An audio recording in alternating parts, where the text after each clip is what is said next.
Hi everybody, and welcome to the latest video in my world of militants. Now old Monty the tipper there has been getting all the love lately, him being the latest project, but you can't ignore the others, and you've got to look after them as well. Now dear old Militant the timber tractor here developed a bit of an issue earlier in the year with the cooling system, and we got to sort it out. We was up at the AEC rally in Newark, Maybank holiday, and she sprung a leak on us while we was out on the Bomber County road run. We traced the leak down to this piece of pipe. You can see the pinhole in the front there, and the water went everywhere. We managed to patch it up with some chemical metal and got the old dear back home. And once back home, proper repair was carried out. Nice new piece of pipe soldered on there and a fresh piece of hose right in the middle. But she's still only got water in the system now. She needs to have proper antifreeze ready for the winter. So I've got all that mess to clear up as well. So I might as well strip the engine down and give it a proper clean out, flush the radiator out. And to get to the cooling part, you take these two side covers off the side and you can see all the muck and crumbs in the bottom of there, and we've got to get that washed out. So crank up the pressure washer and just keep blasting at it, and you can see it's all coming out there. It is making a bit of a mess, but well, you got to do these things. We can clean it up later. This took quite a while, so I won't bother videoing it all, but you get the idea. I flushed the radiator through as well. More of that brown gunge coming out. And just simply keep the water going until the brown stops coming out. Now then, that looks a darn sight cleaner, and hopefully she'll keep her cool better. All them crumbs are gone. I still missed a bit at the top of the cylinder there, but just couldn't reach it. I've just got one little problem. There's one bolt right down in the corner that just wouldn't come out, and it's sheared off. So we'll get to that later. Anyway, here's our side cover in the workshop. We've got to clean these up, make some new gaskets for them. So as far as the cleaning goes, here's the Blue Peter version one I did earlier. You can see that's all cleaned up nicely. So how did we get to that stage? Well, first off, scrape the old gasket off. You've got to be a bit careful scraping this because they are aluminium plates and they're quite soft, and it's dead easy to dig your scraper in and cause a bit of damage. So you've got to be careful what you're doing. Just take your time, get rid of them bits of gasket in the dustbin.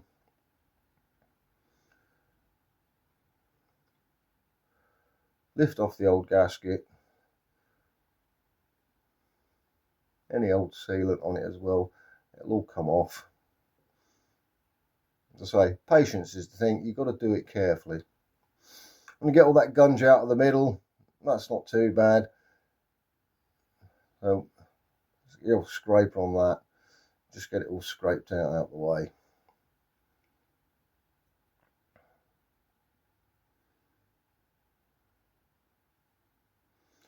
That's better. Keep that in the bin as well. Now, the actual gasket face needs a bit of care. You've got to clean that up properly, and we need to keep it nice and smooth as well. I like to use a sanding block when I'm doing this rather than just my fingers. If you're using your fingers, it's too easy to dig in and scrape the corners off. Sanding block, it's all guaranteed to get it flat.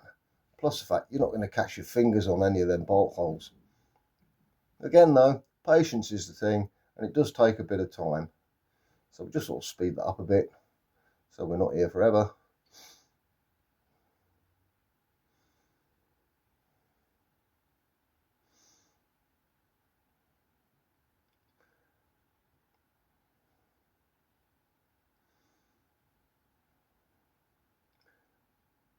Now that's cleaning up quite nicely, that is. Now last little bit on the corner there. Yeah, we like that. Clean the holes out, wire brushing the end of the drill. Again though, need to be a bit careful with it. Don't want to be digging any extra holes. So give that a quick wash off with a bit of brake and clutch cleaner.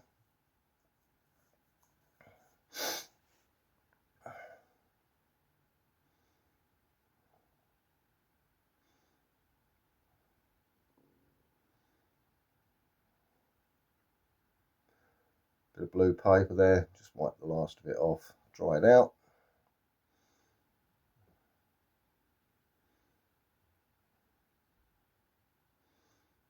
There we go. One piece of plate, all cleaned up, ready to go back on. Now, we need a new gasket for it. You can't just go and buy one, so you have to make your own.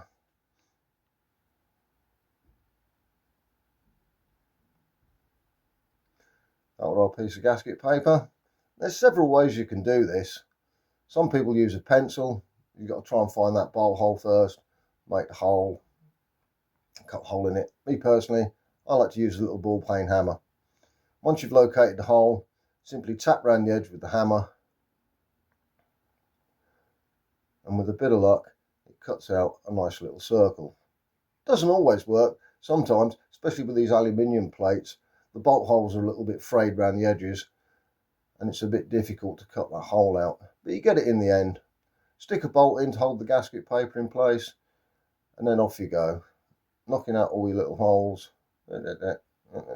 Again though, it's all patience. It all takes time. So don't rush these things. It's easy though when you speed the video up.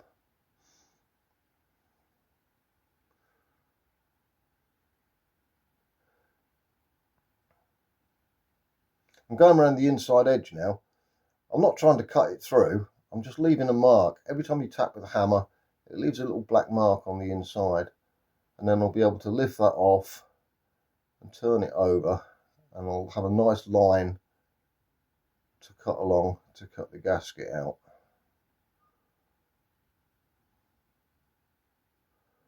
Lift my 2 bolts out, turn it over, and we've got a nice line. After that, simply get a pair of scissors, cut around your lines.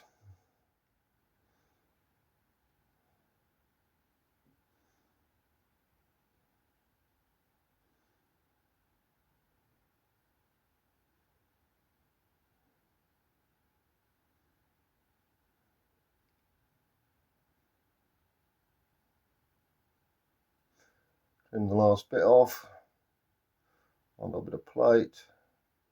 There we go, one shiny new gasket. Beautiful. And I've got the second one there sitting on the bench. Now, this bloody bolt, not the easiest to get to, but we managed to get a drill through it, drill it out, run the tap down it to do the threads, and then try the bolt in it. Yep, nice shiny new bolt going in there. I know I've made some new gaskets, but I'm going to put some sealant on these as well. I don't want to be coming back to it a second time. It's not a comfortable job doing these plates. You've got to work round the passenger seat, upside down in the footwell. Yeah, I don't want to be doing them again. I get them right the first time.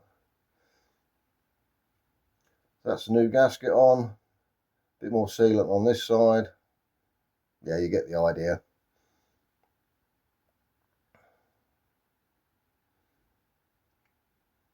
And there we go. That's the first plate on, all bolted up, all nicely. Second one goes on at the back, 2 plates on. Now the old girl's full of new antifreeze. She doesn't appear to be leaking, so let's take a brave pill, fire it up and see what happens. To keep an eye on the temperature gauge. Gauge is in Fahrenheit, and that's showing about 60 degrees now, which is about 15 degrees Celsius. So that's about what the comfortable temperature is outside at the moment. Ambient temperature they call it, isn't it? Right, pull the start lever, see what happens. Good old AEC, fires up first time every time. Sits over beautifully.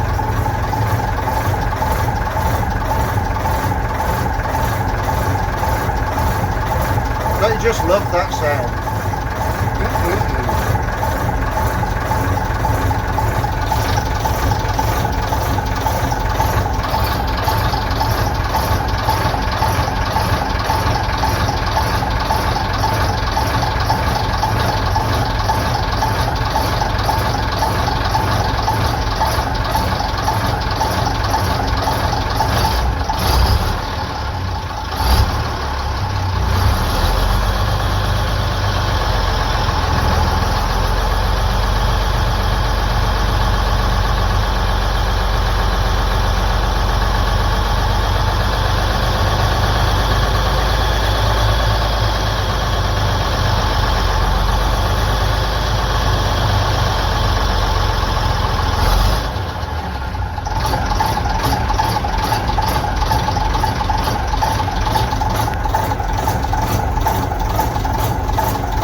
leave her ticking over for a moment and have a check round, make sure there's no leaks. Well, I didn't find any leaks, so I took her for a little drive round. Got 8 miles done and just brought her up to working temperature. You can see she's sitting just above 180 there now. It climbs to about 200 when you're pulling up a hill, so that's quite reasonable. And she's got a nice clean drop of antifreeze and are now ready for the winter. So I'd call that job done. Our next run out with the old girl is in October on the 19th. We're doing what they call the Sprat and Winkle run. It's a little road one from Sevenoaks down to Hastings, and then we finish up with a little show on Hastings seafront. The show itself's free, so you can come down and have a look at us if you like. We'd love to see you there. Come round and say hello. Anyway, that's enough video for now. We'll see you later. Thanks for watching. Bye then.